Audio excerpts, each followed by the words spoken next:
Hey guys, in this video we're going to be talking about ridge venting as a framer. So where to cut the sheets back from the peak to allow proper airflow.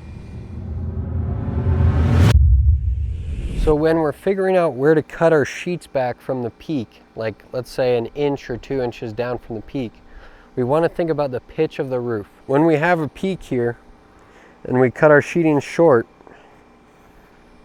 we want this gap here to be between 2 and 2.5 inches. That's so that if you step on the ridge cap after it's installed and the whole thing has shingles on it, you can never put your foot all the way through the roof.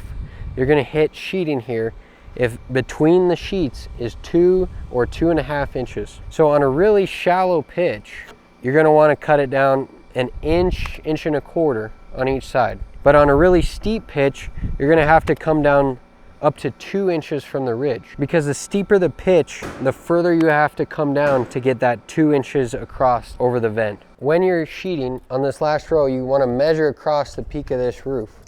Right here, this one could have been cut back a little bit lower, but we want to get at least 2 inches. So that means we'll come down an inch and 3/8 here to get our 2 inches. If this was a steeper roof like a 10-12, we'd have to come down probably an inch and a half to an inch and 3/4 in order to get the 2 inches between our sheets here.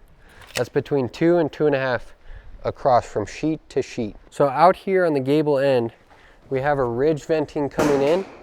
And by ridge venting, I mean cutting that sheet short of the ridge. Now on this second truss, here's the gable truss, here's the second truss. You want to run it all the way up to the peak and carry that out, because they do not put ridge venting out here on this end. This just gets ridge cap shingles. It does not get ridge vent. They start that on the second truss in. Same thing over here on this overframe.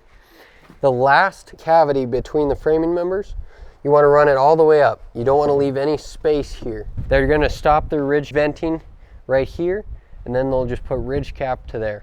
Over here on this side, we ran our sheets long because it was only about a foot to cut off. So we can pull down that inch and 3/8 here and chalk this line across to the other side. Remember to leave it up on the gable there, and then just run it down with a circular, cut it right in place.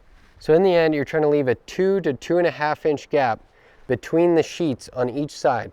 You want to run it all the way down the ridge, except for where it ties into another roof, except for on a gable end.